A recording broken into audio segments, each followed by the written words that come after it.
Cogemos un poco de leche, añadimos algunas bacterias, un poco de moho, tal vez unos cuantos ácaros. La elaboración del queso no es más que un proceso de fermentación controlada. Y surge un manjar que a la gente nunca le parece suficiente. Del pasto a la pizza, del roquefort al velveta. Da igual cómo lo cortemos o lo untemos, es uno de los alimentos más complejos y apreciados de la humanidad. Hoy, en Maravillas Modernas, el queso.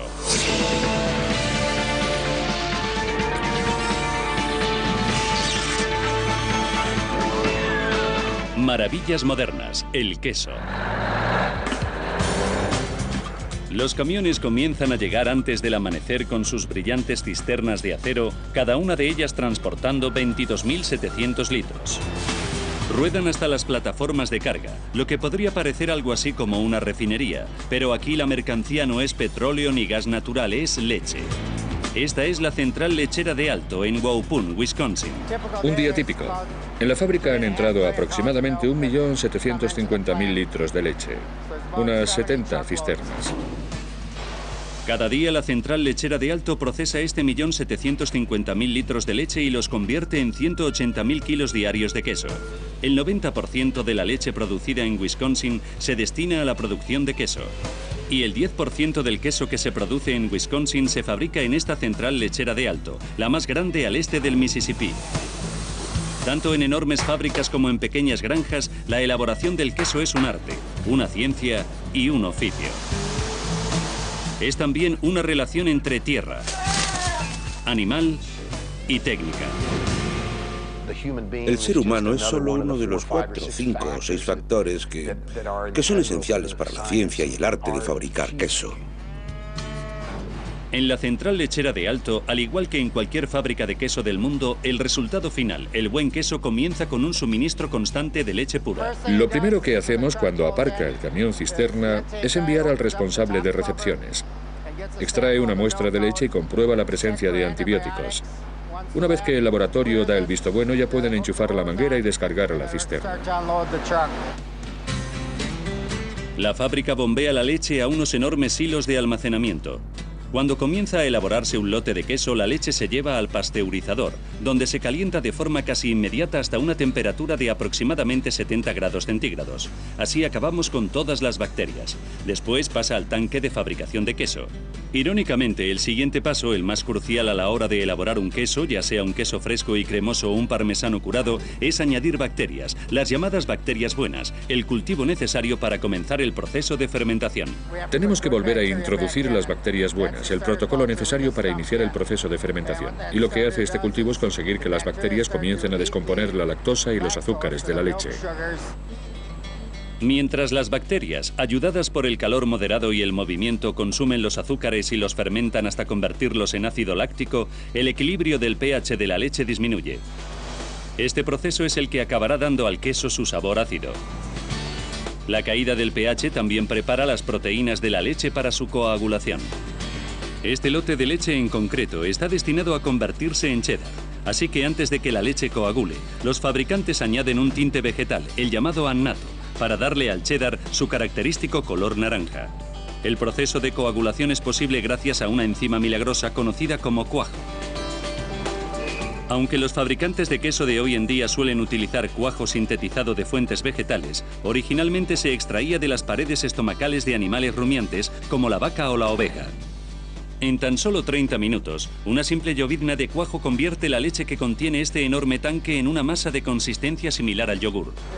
Para 25.000 kilos de leche estamos utilizando unos 2 kilos de cuajo. No hace falta mucho. Unos cuchillos automáticos separan a continuación con exquisito cuidado la porción sólida, la cuajada, y expulsan el líquido, el suero.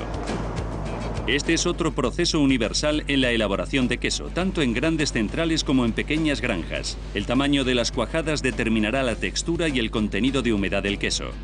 Cuanto más fina sea la cuajada, más suero expulsa. El cheddar se corta muy fino, lo que al final acaba resultando en un queso seco y sólido. Luego lavamos la cuajada. La temperatura desciende y las bacterias se ralentizan. Además, en este proceso de enjuague se elimina lactosa. Después, Pasamos a salar el queso. Este proceso de salado es, una vez más, una forma no solo de dar sabor, también ayuda a controlar las bacterias. La cuajada se lleva al área de prensado, donde llenará uno de estos recipientes que en Estados Unidos se conocen como 640, ya que forman un bloque de queso de 640 libras, 290 kilos. A continuación empujamos el recipiente a la prensa de vaciado y dejamos que repose durante 5 minutos. Después de estos 5 minutos de reposo, bajamos la prensa de vaciado, que luego se inclina para que salga el suero. Cada uno de los recipientes se prensa durante unos 8 minutos a una presión de 55 psi, 3,9 kilos por centímetro cuadrado. Esta máquina hidráulica es una versión industrial de la prensa de queso, la sencilla herramienta utilizada durante miles de años por los fabricantes de queso para dar forma a la cuajada y extraer el suero. Los moldes se vuelven a presurizar en una cámara de vacío. Con el paso del tiempo, la pieza de cuajada se funde hasta convertirse en lo que ya podremos reconocer como queso cheddar. Mientras tanto, en el interior del queso, el cultivo de bacterias continúa descomponiendo los azúcares de la leche, convirtiéndolos en ácido láctico, y las proteínas en compuestos volátiles de marcados sabores. Un proceso que gradualmente va dándole al queso su sabor. Y en esto consiste el proceso de fermentación controlada para la elaboración del queso, en conseguir que todas estas moléculas vayan rompiéndose en moléculas cada vez más simples para que el queso pueda cobrar vida. La mayor parte del proceso de curado tendrá lugar fuera de las instalaciones de la central lechera de Alto, que madura sus cheddars en recipientes de frío durante tan solo 10 días antes de transportar estos enormes bloques a sus clientes mayoristas. Y así funciona esta versión, alta tecnología, elevados volúmenes, del clásico queso artesanal inglés. Este es el cheddar artesanal inglés. Este es un cheddar de Nueva York. En realidad todo el cheddar es blanco. Todo queso comienza siendo blanco. Y no nos olvidemos, cheddar es una ciudad inglesa, ¿no? Gran parte de nuestra tradición de elaboración de quesos viene de los ingleses. Por eso aquí en los Estados Unidos fabricamos mucho cheddar. De hecho, aquí fabricamos más queso que en ningún otro país del mundo. Que no es poco, porque en el mundo se produce mucho queso. Del Munster a la mozzarella. Del ricota al roquefort. Los fabricantes de queso del mundo elaboran 20 millones de toneladas anuales. Más que todas las hojas de tabaco, granos de café, hojas de té y semillas de coco juntas. Pero es que el queso no puede medirse solo en volúmenes. Es una obsesión imperecedera, un placer seductor. No importa si es una tajada del acre Brie d'Amour o un mordisco de una hamburguesa de queso. Como alimento fácil de trasladar y repleto de proteínas, también ha sido un elemento clave en la historia de la supervivencia humana. Podemos confirmar con absoluta seguridad que en el País Vasco ya se elaboraba queso en el año 3000 a.C. y desde luego en el área que hoy conocemos como Turquía, Irán y Siria, posiblemente miles de años antes que en el País Vasco. Pero el ejemplo más concreto que tenemos es el residuo que encontró un grupo de arqueólogos en una vasija de barro cocido, descubierta en tierras de lo que hoy es Egipto, una vasija del año 2300 a.C., entre 2300 y 3000 a.C. Esta fecha aproximada fue obtenida con la prueba del carbono 14. En algún lugar entre la erudita conjetura histórica y la leyenda se encuentra la teoría de que el proceso de elaboración del queso comenzó por accidente, gracias a los pastores nómadas que transportaban su leche en bolsas fabricadas de estómago de cabra o de oveja. Mientras cargaban con ella, la leche reaccionaba, por ejemplo, a la pared estomacal que contiene cuajo. Eso provocaba que la cuajada se separase del suero y al final acababan quedándose con aquellas pequeñas cuajadas. Y si las juntamos, pues ya tenemos queso. Y en esos 5, 6, 7 u 8.000 años no ha cambiado mucho. Se extendió y prosperó porque es comida. Y es una comida muy duradera. Una onza de queso, casi 30 gramos, contiene el equivalente a 7 veces las proteínas que contiene una onza de leche y 5 veces más calcio. El queso también aporta una concentrada dosis de calorías de materia grasa. Entre el 40 y el 50% de su peso, sin incluir el agua, es grasa. Los quesos antiguos solían estar casi siempre elaborados a partir de la leche de nuestra ancestral compañera de viaje, la cabra. Llevan siendo pastoreadas más de 7.000 años. Y fue uno de los primeros animales en ser domesticados. Así que yo creo que esto quiere decir que posiblemente el queso de cabra haya sido el primer queso elaborado en el mundo. En la Odisea de Homero, la épica fundacional de la civilización occidental, el Cíclope, el gran enemigo de Ulises, es de hecho un fabricante de queso. Cuaja la leche de sus cabras y de sus ovejas y produce cuajada. Luego prensa los quesos en cestas muy ajustadas e incluso los cura en cuevas. Los quesos artesanales de cabra siguen produciéndose no solo en Grecia y en toda la región mediterránea, también en la granja Redwood Hill, en el norte de California. Hoy estamos elaborando feta. En nuestro tanque tradicional, aquí está, tenemos 3.800 litros de leche, con los que hemos comenzado a trabajar esta mañana y ya hemos añadido los cultivos beneficiosos. Después hemos añadido el cuajo. Y pueden ver que en realidad ya ha dejado de ser leche. Es una masa coagulada, una especie de pieza gigante de tofu o de gelatina. Los fabricantes de queso cortan la cuajada en cubos relativamente grandes y luego separan el suero. Ahora mismo estamos metiendo la cuajada en los moldes. Y como pueden ver, la comprimimos bastante para que pueda continuar uniéndose y acabe convirtiéndose en una pieza de queso. En el caso del feta no añadimos presión. Lo procesamos solo con la presión propia de las cuajadas y dejamos que se una, que se comprima. Al final del día le damos la vuelta para que pase la noche drenando. Y después, mañana por la mañana, se introduce en agua de mar.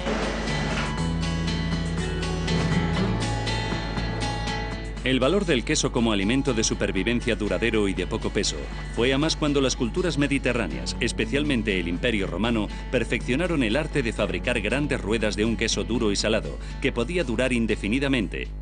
Y además, eran fáciles de transportar.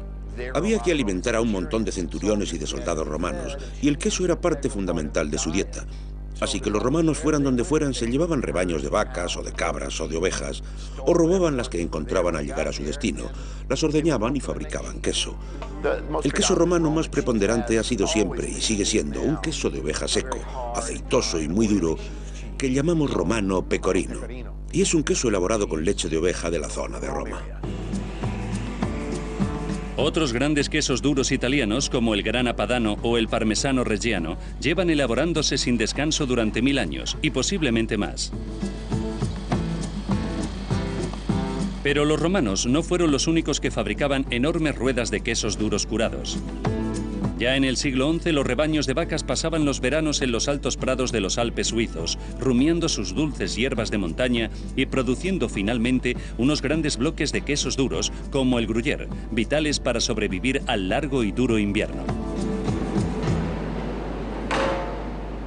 Los suizos llevan por lo menos 1000 años elaborando el gruyère de forma continua. Pero su mayor invento estaba lleno de agujeros. ¿Por qué tiene agujeros el queso suizo? ¿Y cómo es posible que unos monjes medievales con cierto aprecio por la bebida creasen algunos de los mejores y más malolientes quesos del mundo?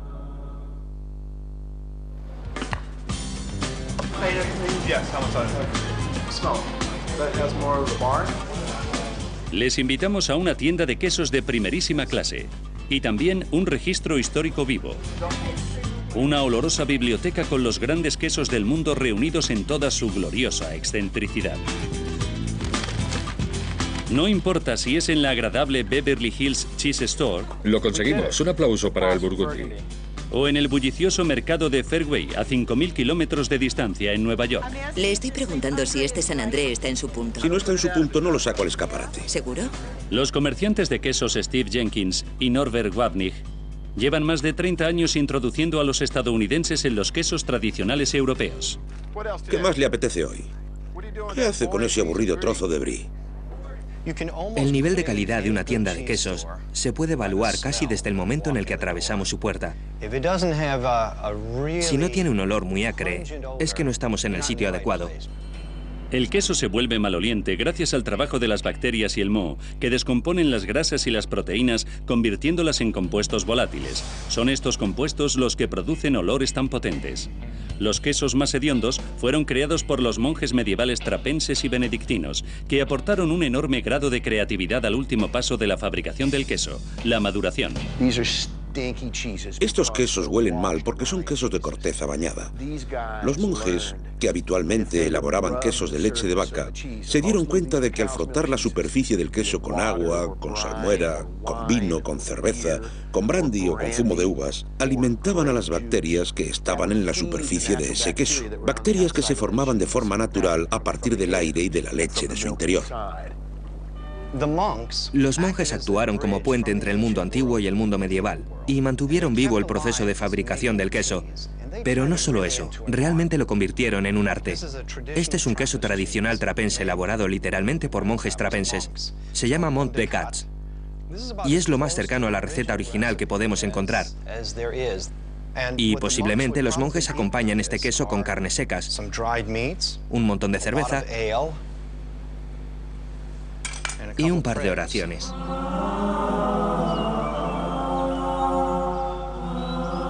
Los trapenses y otros quesos monásticos que datan de fechas tan tempranas como el siglo VI son el alimento masculino supremo, una comida diseñada para acompañar a una cerveza tremendamente fuerte. Con un queso fresco hubiese bastado. Hubiese acompañado perfectamente a esas cervezas. Un queso duro como una piedra, un queso terroso no acompañaría tan bien. Se les ocurrió una receta con la que el queso olía muy fuerte. Se deshacía y estaba tremendamente delicioso. Una receta que podía estar a la altura del pan negro y de aquella cerveza tan fuerte. Aquellos fueron tiempos de grandes apetitos. Otro legado de la receta trapense es el célebre y oloroso queso Limburger. En la cooperativa quesera Chalet, en Monroe, Wisconsin, el maestro quesero Myron Olson fabrica Limburger con el mismo proceso artesanal que lleva utilizando la compañía durante más de un siglo. Una vez formada la cuajada, se sala a mano. Después se envía a un sótano de maduración, donde coge esa mancha bacteriana que es su sello característico. Lo que estamos haciendo es añadir agua con bacterias a la superficie del queso. Es una mezcla de agua y sal en unas telas especiales que recogen todas las bacterias. Y lo que está haciendo ahora es cuadrar cada lado, cada uno de los lados del queso. Las bacterias comienzan a desarrollarse y descomponen las proteínas del queso. Esto hace que pase de ser un queso muy ácido, un queso que se desmenuza muy fácilmente, y lo convierte en un queso blando. La parte exterior del queso se ablanda y va trabajando hacia el interior. El Limburger no es necesariamente el más maloliente de los quesos de corteza lavada, pero tal vez sí sea ese tipo de aroma que la gente no olvida. La Brevibacterium del Limburger, una bacteria gram positiva, es una de las principales responsables del olor corporal humano. La cooperativa quesera Chalet lleva desde principios de los 90 consiguiendo que se propague el mismo cultivo bacteriano en las planchas de pino de sus bodegas de curado. Hoy es la única compañía de los Estados Unidos que elabora Limburger. Pero a principios del siglo XX, el Limburger era inmensamente popular. Sé que hubo épocas en las que se consumían unos 4,5 millones de kilos de Limburger al año. Nosotros estamos fabricando 450.000 kilos y es suficiente para todos los norteamericanos. Si piensan que el olor bacteriano es una forma algo desagradable de madurar el queso, quizá lo mejor sea que se mantengan alejados del mimolet, un queso con una corteza sazonada con las células muertas y excrementos de los ácaros del queso. Este es un mimolet. Era el queso preferido de Charles de Gaulle. Y al darle la vuelta, permitimos que los ácaros entren a comerse la corteza. Esta es otra tradición. Y sí puede llegar a tener, evidentemente, cierto efecto sobre el sabor. Extrañamente, este queso es bastante suave. Podríamos decir que está más o menos entre un cheddar y un Edam. El moho es un organismo utilizado mucho más frecuentemente en el proceso de maduración del queso. La corteza blanca de los grandes quesos blancos maduros como el brie y el camembert, todo moho. Pero adelante, pruébenlo. El moho de un queso está cuidadosamente procesado. Nada que ver con el moho que podría desarrollarse en un sótano húmedo. Los franceses llevan muchos años acompañándonos y han comido moho casi a diario. Estos quesos de cabra de corteza semi-enmohecida y vellosa, conocidos como crotán y camellia, de la misma familia que el brie, están en pleno proceso de maduración en las instalaciones de la granja Redwood Hill. En una etapa más temprana de su proceso de fabricación, Jennifer Weiss añade a la leche Penicillium candidum, un moho blanco y velloso. Durante la etapa de maduración, el moho, que necesita aire para vivir, se traslada a la superficie del queso. Los quesos se voltean para que la gravedad distribuya la grasa de la mantequilla de manera uniforme. Esta es la sala de maduración. Aquí maduran los camellia. Y ahora pueden ver que podemos ver el desarrollo del Penicillium candidum. El moho va creciendo sobre la superficie del queso y luego pasa a trabajar desde la parte exterior hacia la interior. Por eso en el caso del camembert o en el del brie los bordes están más blandos, menos cuajados, y el moho va trabajando hasta que todo el corazón interior del queso está también maduro y más blando. Los quesos de corteza enmohecida más conocidos son los de las variedades de vena azul como el Stilton inglés, el Gorgonzola italiano y especialmente el Roquefort francés. Este legendario queso azul elaborado con leche de oveja se madura en las cuevas naturales de Roquefort. Después, el moho se añade con agujas. El Roquefort es un queso azul que se fabrica en la región de Auvergne, en Francia, a partir de leche pura de oveja y que luego se madura en las cuevas de Roquefort. En un momento determinado se lleva a cabo el picado del queso. Las piezas se pican con agujas que luego se extraen, dejando abiertas unas galerías que permiten la entrada de oxígeno para que el queso comience a hacerse. Es un moho especial azul llamado Penicillium Roquefort. El Roquefort es un queso único. Posee un sabor que ningún otro queso azul puede igualar. Otro queso excepcional, otro icono de los quesos, se conoce en los Estados Unidos con el sencillo nombre de suizo, pero sus creadores suizos lo conocen por otro nombre. Esto es un emmental. El emmental se fabrica en Suiza, en la ciudad de Emmental. Los suizos elaboran uno, pero también existe otro que se hace al otro lado de la frontera con Francia.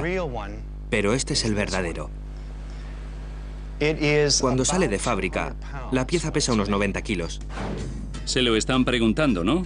Muy bien. Entonces, ¿de dónde salen los agujeros? Lo que hacemos cuando comenzamos el proceso de elaboración del queso suizo es añadimos una bacteria especial, la llamada bacteria propiónica. La bacteria propiónica, que se genera en la leche de forma natural, se desarrolla con fuerza en salas de maduración muy cálidas. Nuestra sala caliente se mantiene a una temperatura de entre 21 a 27 grados. Y mientras se calienta el queso, comienzan a desarrollarse estas bacterias propiónicas y crean pequeñas colonias. Estas colonias comienzan entonces a producir dióxido de carbono, y este dióxido de carbono sale del queso y comienza a empujar como un globo. Cuanto más tiempo se mantiene en esta condición de calor, más colonias se desarrollan, y cuantas más colonias se desarrollan, más grandes se hacen los ojos. Esta bacteria también le da al queso el sabor que conocemos como sabor suizo. Y es que después de todo, el queso habla de sabor. Y para millones de amantes del queso, más no se puede pedir.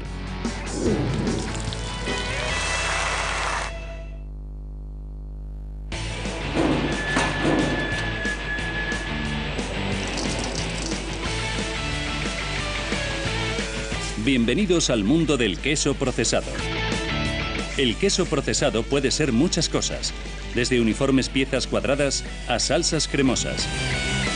Pero esencialmente es un queso derretido, homogeneizado con la ayuda de ingredientes ajenos al propio queso y reformado. El producto final posee mayor tiempo de conservación que el queso natural, se derrite más uniformemente y puede producirse a costes económicos más bajos. Este proceso puede verse en las instalaciones de la compañía Winona Foods, en Wisconsin, donde se elaboran distintas variedades de quesos procesados, incluyendo una salsa de queso en bote vestida con los colores de una vaca clásica y su propia marca de queso enlatado. El queso procesado se elabora a partir de un queso natural, generalmente un cheddar o un Colby. Aquí en Winona se trituran bloques de casi 20 kilos de cheddar blanco. El objetivo es crear la mayor superficie posible para las transformaciones químicas que tendrán lugar en la licuadora o procesador. Esta licuadora es de 2.700 kilos, así que hoy producirá aproximadamente 12.000 latas de producto terminado. Aquí añadimos queso cheddar, también añadimos emulsionante, suero en polvo, grasa y agua para que todo se combine hasta llegar a esta mezcla pastosa, que hará una mezcla homogénea o base de queso procesado. Los emulsionantes son el ingrediente clave para cualquier queso procesado. Son aditivos alimenticios que dispersan las grasas y evitan su separación de las proteínas, incluso en el proceso de derretido. Son los responsables de darle al queso procesado su textura suave. Lo que tengo aquí en la mano es una salsa emulsionante que se utiliza muy a menudo en la fabricación de queso procesado. Puede ser fosfato trisódico, citrato trisódico, fosfato disódico, citrato disódico. Se añade al comienzo del proceso y lo que hace es descomponer los glóbulos de grasa en glóbulos de grasa de menor tamaño que acabarán dispersándose a través de la matriz del queso. Los ingredientes se derriten y agitan simultáneamente, otro paso crucial en la reconstitución de la matriz del queso. Y al cocinar se hace una masa casi plástica, una masa homogénea que en este momento alcanza temperaturas muy elevadas. A partir de ahora, el queso procesado se mantendrá suave y homogéneo. Y da igual si va a ser una salsa o una loncha. Siempre tendrá una asombrosa capacidad para derretirse. El primer queso procesado fue introducido en 1915 por el hombre que más impacto ha provocado en la industria del queso, James L. Kraft. La carrera de Kraft comenzó en 1903 en Chicago, cuando invirtió el equivalente en dólares de 40 euros en adquirir un caballo y una carreta para vender queso a las tiendas de la ciudad. Pero Kraft no estaba satisfecho con el producto disponible en aquellos días. En el queso que se estaba produciendo en aquella época, no había gran consistencia en términos del sabor y la calidad. También había un problema importante con relación al poco tiempo de conservación del queso. En 1911, Kraft comenzó a experimentar con un queso esterilizado al calor que se podía vender enlatado, pero el proceso de calentado hacía que las grasas y las proteínas se separasen. Llegó un momento en el que Kraft se dio cuenta de que un removido constante y la utilización de emulsionantes solucionaba el problema. Pronto firmó un contrato para suministrar 2.700.000 kilos de queso no perecedero al ejército de los Estados Unidos en la Primera Guerra Mundial. Aquel fue un acuerdo importante porque de verdad ayudó a J.L. Kraft a desarrollar el negocio.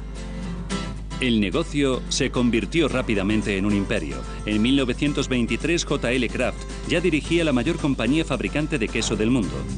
En 1928, Kraft introdujo su suave y dorada loncha de queso procesado bajo el meloso nombre de Velveeta. Lo que convertía al Velveeta en único era el hecho de que el derivado del suero se volvía a introducir en el queso durante su propio proceso de elaboración. Y lo que descubrieron los científicos fue que se producía un queso con una textura excepcionalmente cremosa, pero además tenía una ventaja adicional, los beneficios nutricionales que aportaba el Velveeta. Increíblemente, en 1930, el 40% del queso que se consumía en Estados Unidos había sido producido por Kraft. Los ingenieros de Kraft también introdujeron todas las tecnologías importantes utilizadas para la fabricación de queso procesado, incluyendo la cocina de procesado continuo, que todavía se utiliza hoy en día. Como si esto no fuera suficiente, los científicos de Kraft también revolucionaron el sorprendentemente técnico arte de fabricar queso crema. En la década de los 40, Oscar J. Link inventó el proceso de separación por centrifugado, un proceso que nos ayudó a separar el suero del queso crema en 15 segundos, cuando antes necesitábamos horas. También desarrolló un excepcional proceso de calentado que nos permitía alargar el tiempo de conservación del producto final hasta los 120 días. El queso crema es un queso natural no procesado. Pero llegar a ese punto perfectamente cremoso no es fácil en absoluto, y se hace sin utilizar nata. La clave es utilizar bacterias para manipular cuidadosamente las cargas eléctricas presentes en la leche. Estas cargas que encontramos en la leche son todas cargas negativas, es decir, que la leche posee las suficientes cargas negativas. Y como bien sabemos, las cargas iguales se repelen, no les gusta estar cerca y se repelen entre sí. Es lo que las mantiene estables, y es también la razón por la que la leche se mantiene líquida sin llegar a convertirse en un gel, hasta que aparecen las bacterias y producen el ácido que transforma algunos de estos grupos de carga de la proteína en cargas positivas, momento en el que empiezan a traerse las unas a las otras, a unirse. Cuando las cargas están equilibradas, la mezcla se espesa hasta llegar a un estado perfectamente cremoso, ni líquido ni firme. En ese mismo instante se calienta rápidamente, aniquilando las bacterias y formando queso crema.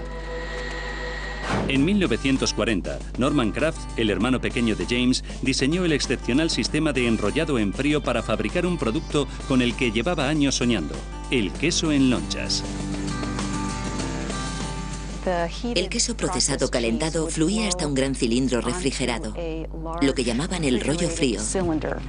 Y entonces se creaba una lámina de queso procesado que se enfriaba muy rápidamente. Después cortaban esa lámina en lazos y entonces esos largos lazos se cortaban transversalmente en cuadrados con forma de sándwich, que después se juntaban en paquetes, generalmente de 8 lonchas.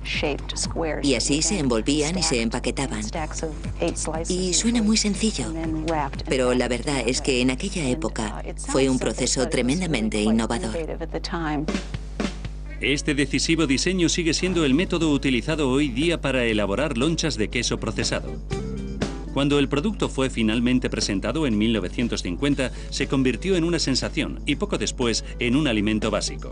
Su familiar mezcla de cheddar con ingredientes lácteos y no lácteos llegó hasta el punto de convertirse en lo que los estadounidenses conocen como queso americano.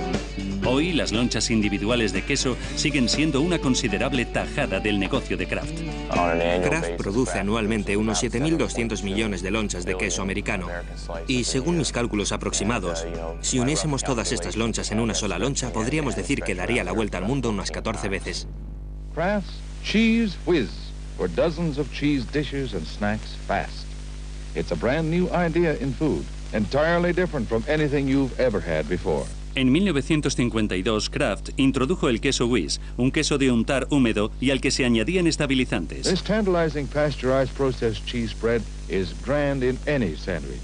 El queso Whiz se utiliza principalmente aquí en los Estados Unidos como un queso para untar, como salsa para verduras, patatas. Sobre todo se utiliza para acompañar al brócoli y las patatas. Con el transcurso de los años, el queso procesado también ha recibido ataques contra su imagen. Sus detractores argumentan que ha limitado el paladar norteamericano enormemente y que además ha hecho daño a los fabricantes de queso natural. Pero continúa prosperando. Incluso se ha ganado el reconocimiento de por lo menos uno de los grandes entendidos de queso del mundo. Yo he crecido con el Velveeta. Me encanta el Velveeta. Es decir, un refresco y un sándwich de manteca de cacahuete y una buena porción de Velveeta. Unos tebeos y yo con eso soy un chaval feliz. Para millones y millones de personas, la felicidad es una pizza caliente o una fresca ensalada caprese. ¿El secreto de la felicidad? Es el queso. Pregúntenselo a ella. Rápido. ¿Cuál es el queso más popular de Estados Unidos? ¿El cheddar? ¿El americano? Vuelvan a intentarlo. Correcto. Gracias casi por completo al eterno amor de los norteamericanos por la pizza, el en su día oscuro queso italiano conocido como mozzarella ha llegado a lo más alto. No resulta especialmente sorprendente si consideramos que los estadounidenses devoran unos 400.000 metros cuadrados diarios de pizza. En un año sería suficiente para cubrir cada centímetro cuadrado de Manhattan de pizza 2 veces. Así que volvemos a la central lechera de Alto, en Wisconsin. Elaboran mozzarella de leche de vaca para pizza las 24 horas del día. Fabricamos aproximadamente 110.000 kilogramos de mozzarella al día. En términos anuales estaríamos hablando de algo más de 43 millones de kilos al año. Y por situarlo en términos relacionados con la pizza, todos los días producimos la mozzarella suficiente para cubrir 500.000 pizzas. La mozzarella es conocida como una pasta filata o queso de cuajada estirada. Un caldero calienta la cuajada a 58 grados centígrados derritiéndola y una fuerza mecánica constante tira de la cuajada derretida hasta convertirla en una masa elástica. Cuando abandona la mezcladora y el caldero, tiene una gran textura hebrosa. Y eso es lo que le gusta ver a la gente. La cuajada caliente se moldea en bloques. Para mantener la textura suave y hebrosa de la mozzarella, los bloques se introducen suavemente en un canal de agua fresca y salada. Este baño de agua salada de 4 horas detiene los procesos de cocinado y fermentación. Una vez fríos, los bloques de mozzarella se empaquetan y maduran durante más o menos una semana. Gran parte del queso pasa entonces por la máquina cortadora, hasta convertirse en una bolsa de 2,25 kilos. La próxima parada, un horno a 260 grados en su pizzería más cercana. Para elaborar una mozzarella ligeramente dorada y perfectamente elástica, los fabricantes de queso no solo deben derretir y estirar la cuajada, también tienen que guiar a las bacterias para que inicien el proceso de fermentación y descompongan las estrechamente unidas proteínas de leche llamadas caseínas, además del calcio.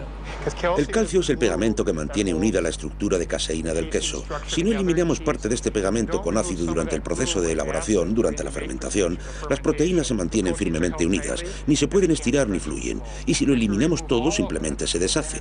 Así que así es como lo cuantificamos. Colocamos una regla así. Separamos un poco de queso y vemos qué altura alcanza antes de que se rompa la última hebra, que está justo aquí. Han sido 33 centímetros. Vamos a volver a probar. Un poco más, 40 centímetros y medio. Así que tomamos cierto número de lecturas, sacamos la media, y esta media será la que nos ofrezca una lectura empírica para este horneado específico de pizza. Esto estaría bastante cerca de lo que mucha gente consideraría la pizza casi perfecta. Pero la única forma de saberlo de verdad sería conseguir que el ser humano la pueda probar, así que...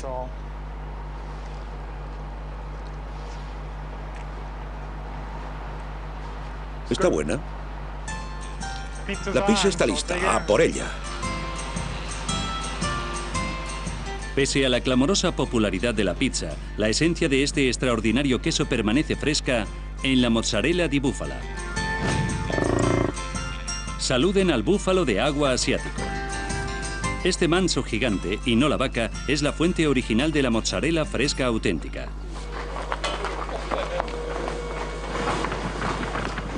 Y es que los fabricantes italianos de queso llevan fabricando mozzarella di búfala desde que los godos trajeron al búfalo de agua a la región de Nápoles a principios de la era medieval. No conocemos el momento preciso en que comenzó la tradición, pero sí podemos decir que tenemos indicios de que hace por lo menos 1000 años ya existía la mozzarella de búfalo en agua en la misma forma en la que la conocemos hoy en día. La leche de búfala de agua es apreciada por su sabor dulce, rico y ligeramente fuerte. Es perfecta para la mozzarella fresca, que a diferencia de la variedad de mozzarella para pizza, es un queso no curado y más húmedo. Un queso con más grasa destinado a ser disfrutado inmediatamente. Una pequeña compañía de California llamada Búbalus bubalis, en honor al nombre científico del búfalo de agua, elabora 270 kilos de mozzarella fresca al día, más o menos el equivalente a la que se produce en la central lechera de Alto en 4 minutos.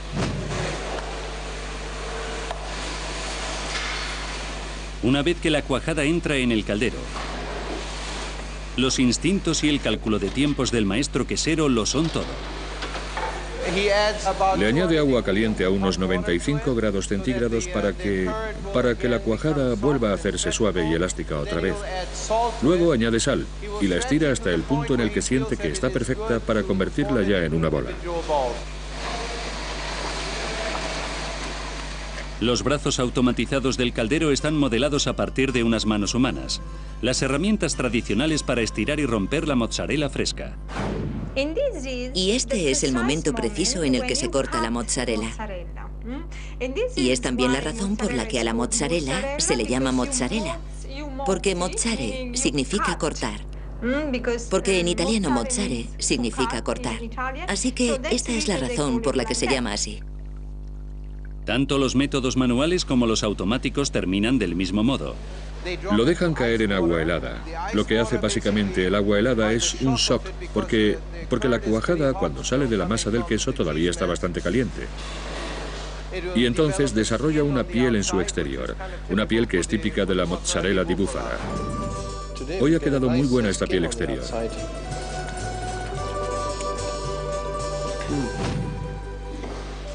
Búbalus bubalis también elabora su propio ricota de leche de búfala. El ricota es único entre el resto de quesos en el sentido de que está fabricado enteramente con suero desechado en vez de con cuajada. Este suero, el suero sobrante después de hacer la cuajada, todavía contiene una gran cantidad, evidentemente, de proteínas. Y este suero lo introducimos en un tanque separado, nuestro tanque de ricotta, y lo calentamos a 92 grados centígrados. Justo en ese momento añadimos un poco de sal y ácido cítrico. La proteína que está en ese suero volverá a coagular una vez más. Así que, básicamente, ese coagulante es el queso ricotta. Pese a que el ricota ya lleva siglos elaborándose con suero, una vez confirmado que el queso avanza imparable en un nuevo milenio de conciencia por la salud, la floreciente industria del suero comienza a prepararse.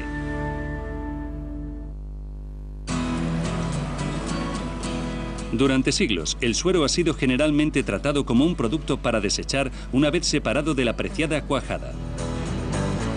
Considerando que el 90% de la leche utilizada en la elaboración del queso acabará siendo suero, el desperdicio es importante. Después de todo, a nuestra pequeña y querida Miss Muffet, la protagonista de la canción infantil, sí le gustaba. Hoy ese suero se somete a operaciones industriales como las que desarrolla la Central Lechera de Alto, que utiliza una secadora de 6 pisos de altura para crear suero en polvo a un ritmo de 112.500 kilos al día. Esta secadora Filtermat es una de las más grandes del mundo y seca aproximadamente 5.400 kilos de suero en polvo por hora. Lo que hacemos es esencialmente pulverizar un producto de suero espeso que contiene más o menos un 50% de agua y un 50% de productos sólidos. Lo pulverizamos en la corriente de aire muy caliente, aproximadamente 205 grados, y mientras ese producto cae, la humedad que contiene se evapora y se convierte en polvo. El suero en polvo contiene aproximadamente un 12% de proteínas. El resto son sobre todo azúcares y minerales de la leche, como calcio o magnesio. Este suero, que no hace tanto tiempo se solía desechar, se utiliza hoy en día en la mezcla de incontables productos alimenticios, desde pan hasta salchichas. Entre sus muchos usos, el suero puede utilizarse también como edulcorante o como agente de espesado, y continúa aportando proteínas y minerales esenciales. Las proteínas del suero pueden volver a concentrarse en aislados de proteína de suero, el ingrediente de moda en los productos de fitness. Pero el suero no es el único alimento al que se le está dando un cambio hacia una imagen saludable. También están en pleno proceso de expansión los aspectos nutricionales del propio queso. Pero hay un aspecto que no tiene vuelta de hoja. El queso contiene mucha grasa. Es la naturaleza de la bestia.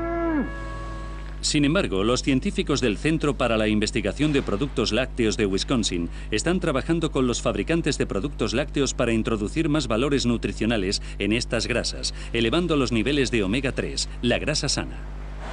Se puede obtener a través de dos métodos: un régimen alimenticio alimentando al ganado productor de lácteos con una dieta alta en semilla de lino. Así conseguimos un nivel más alto de ácidos grasos omega 3. La otra manera sería a través de algo generado por el mar. Puede ser a través de pescados o de extractos de alga. Los científicos han llegado incluso a descubrir cómo liberarse de cualquier rastro de olor a pescado. También existe un creciente interés por fabricar quesos con cultivos propiónicos beneficiosos, como los que se encuentran en el yogur. En Europa lleva ya varios años de moda, pero en Estados Unidos está empezando ahora. El queso, ahora con tiempos de conservación más largos, está demostrando ser un buen sistema de almacenamiento para estas bacterias saludables. Pero a pesar de la ciencia y la tecnología, el queso siempre será moldeado por la creatividad del maestro quesero. Y también por la tierra y por los animales de donde vino. A mí me parece increíble que el animal atrape todas las bacterias que hay en el aire, toda la levadura que hay en el aire, que atrape los esteres que contienen las flores salvajes que come y los esteres de los ajos salvajes y puerros salvajes, y que luego lo traslade todo a través de la lactancia mamífera en la leche y en la grasa y en el queso, de forma que podamos reconocerlo en términos de sabor final. ¿Y en qué es lo que da al queso su complejidad y su carácter? Creo que es tremendamente interesante, es mágico. Nos ha acompañado desde hace mucho tiempo y alguna razón tiene que haber. Es un alimento magnífico. Dios hizo al hombre, el hombre hizo queso. Y billones de gozosos amantes del queso no podrían estar más contentos.